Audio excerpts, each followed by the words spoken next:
তো আজকে আমি একটা আহ, ছোটখাটো একটা রিসার্চ নিয়ে কথা বলবো। সেটা হচ্ছে যে স্টেম সেল চিকিৎসায় কিভাবে চোখের দৃষ্টি পাওয়া যাবে। এটা শ্রদ্ধেয় তাহের ভাই আমাকে বলেছিলেন কথা বলার জন্য। তো সেটা নিয়ে আলাপ করবো এবং তারপরে একটু বিস্তারিত আলাপ করবো হোয়াট ইজ স্টেম সেল। তো এই গবেষণাটা হয়েছে জাপানের ওসাকা বিশ্ববিদ্যালয়ে বিজ্ঞানী কোহিজি নিশিদা। উনি স্টেম সেল ব্যবহার করেছেন এবং কর্নিয়া, আমাদের তো কর্নিয়া যদি অসুবিধা হয়ে থাকে পরবর্তীতে এটা দৃষ্টি আমরা আর আহ, দৃষ্টিগোচর হয় না, আমরা দেখতে পাই না, তখন এই বিজ্ঞানী কি করলো, লিম্বাস জায়গা থেকে স্টেম সেল গুলো নিয়ে তারপর আপনার কর্নিয়াতে প্রতিস্থাপন করলো এবং পরবর্তীতে দেখলেন উনি 4টা পেশেন্টের উপর এই গবেষণাটা করেছেন এবং দেখলেন যে 3টি পেশেন্ট অলরেডি 1 বছরের উপরে উনি দেখতে পাচ্ছেন এবং উনার এই রিসার্চটা কিন্তু মেডিকেলের একটা প্রখ্যাত জার্নাল ল্যান্সেটে প্রকাশিত হয়েছে। তো আম, আপনারা জানেন যে কর্নিয়া, যেটি আমরা মানে চোখের বলি, যেটা আহ, দেখি আর কি, হ্যাঁ। তো এটা চতুর্পাশে যে জায়গাটা আছে ওইখানে একটা ওই অংশটার নাম হচ্ছে লিম্বাস।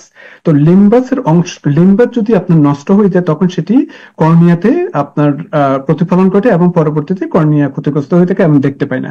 তো এই বিজ্ঞানী কি করলো, লিম্বাস থেকে স্টেম সেল গুলো নিয়ে তারপর সেটি পুনঃস্থাপন করলো এবং সেটি পরবর্তীতে এটি কর্নিয়া, নতুন করে কর্নিয়া আপনার পুনঃস্থাপন করলো এবং এরপরে পেশেন্টেরা দেখতে পেলেন।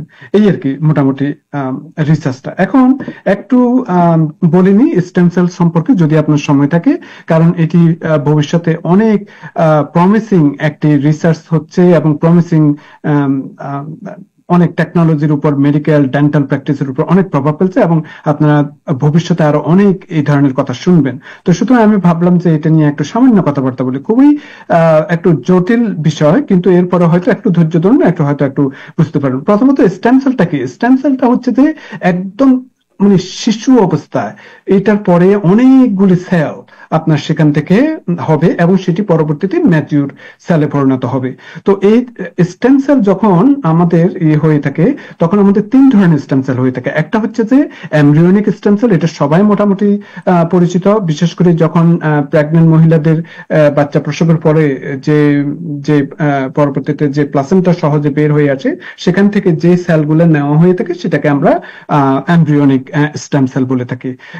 এটা বিশেষ করে মা বোনরা যারা প্রেগনেন্ট, এখানকার হসপিটালে হয়তো এই ধরনের ব্লাড ডোনাররা হয়তো জিজ্ঞেস করেছেন এবং হয়তো এটা জানতে পারেন।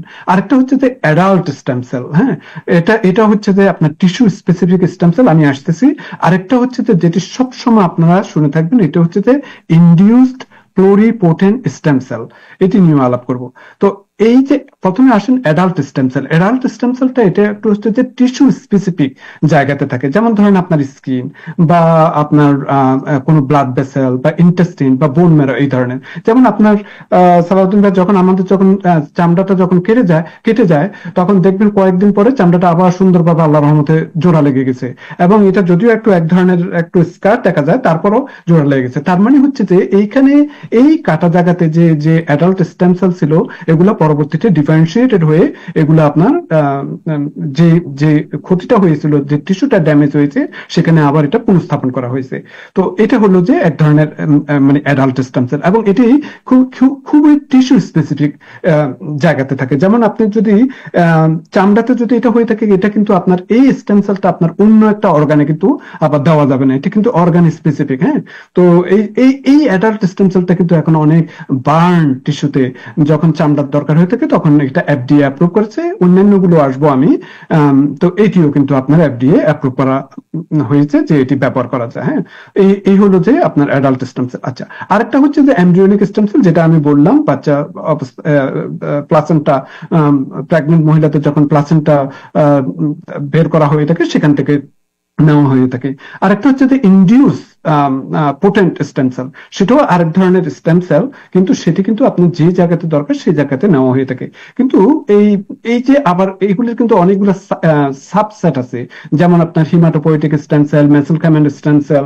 হিমাটোপয়েটিক স্টেম সেল গুলো হচ্ছে যে বিশেষ করে যদি আপনার ব্লাড ডিসঅর্ডার থাকে, বোন মেরোর প্রবলেম থাকে, কারো হয়তো ব্লাড ডিসঅর্ডার, বোন মেরো এই ধরনের প্রবলেম হলে সেগুলো স্পেসিফিক জায়গায় দেওয়া হয়ে থাকে এবং এরপরে এটা ভালো ফল পাওয়া যায় এবং এটিও কিন্তু আপনার এফডিএ অ্যাপ্রুভ। তারপর আরেকটা হচ্ছে যে mesenchymal stem cell. Mesenchymal stem সেলটা এটা হচ্ছে যে আপনার বিভিন্ন ধরনের গ্রোথ ফ্যাক্টর এগুলো তৈরি করে থাকে। আমি বেশি খুব সাইন্টিফিকে যাব না। এটি কিন্তু আপনার একটা রিসেন্টলি একটা রিসার্চে দেখা গিয়েছে, যাদের ধরেন কথার কথা হঠাৎ করে হার্ট ফেলিওর হলো কিংবা হার্ট অ্যাটাক হলো, হার্টের ফাংশনটা ঠিক মতো কাজ করতেছে না, তো যদি এই জায়গাতে যদি দেওয়া হয়ে থাকে তখন দেখা গেল যে 1 বছর পরে উনাদের আর পরবর্তীতে আবার কোনো হার্ট অ্যাটাক হয় নাই, কিংবা আপনার হার্টটা কিন্তু আগে যেরকম যে উইক ছিল এখন কিন্তু এটা অনেক ভালো ফল পেয়েছে।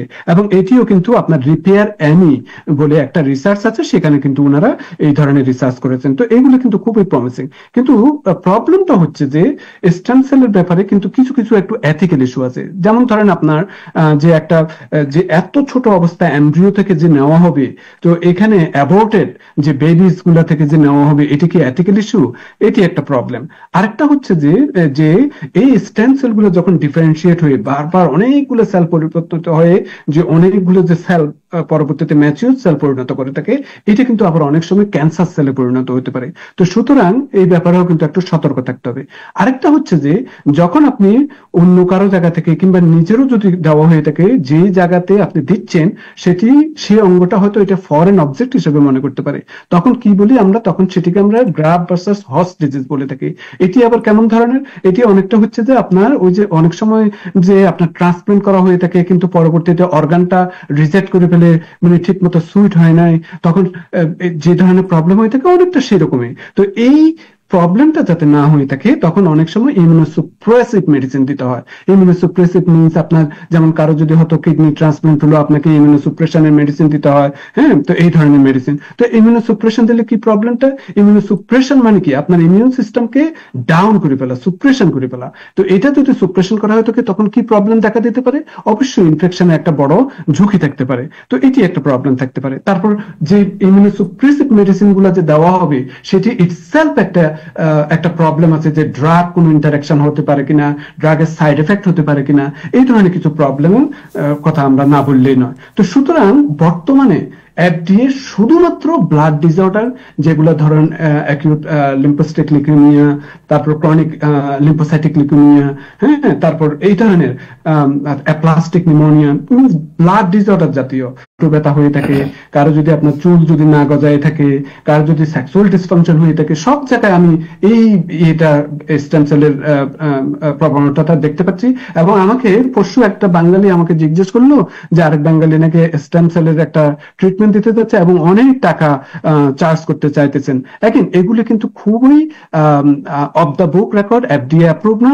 এট দ্য সেম টাইম কিন্তু আপনারা কেউ যদি এই ধরনের স্টেম সেল যদি নেওয়ার চিন্তা ভাবনা করে থাকেন, অবশ্যই আপনার প্রোভাইডারকে জিজ্ঞেস করবেন যে আমি যে সাইড এফেক্টের কথা বললাম, যে এফডিএ অ্যাপ্রুভ কিনা কিংবা সাইড এফেক্ট হলে কি করতে হবে, এগুলোর কথা জিজ্ঞেস করবেন। কারণ এগুলো এখনো এক্সপেন্সিভ, এখনো অফ দ্য বুক রেকর্ডে আছে, অনেক সেফটি এফিকেসির ব্যাপার আছে। সুতরাং আপনারা এই ব্যাপারে একটু সতর্ক থাকবেন। তবে ভবিষ্যতে হয়তো আমরা আর অনেক রিসার্চ বের হবে এবং অনেক উন্নয়ন ঘটাতে পারবো বলে ধারণা করছি। Thank you doctor Manjurul Rashid.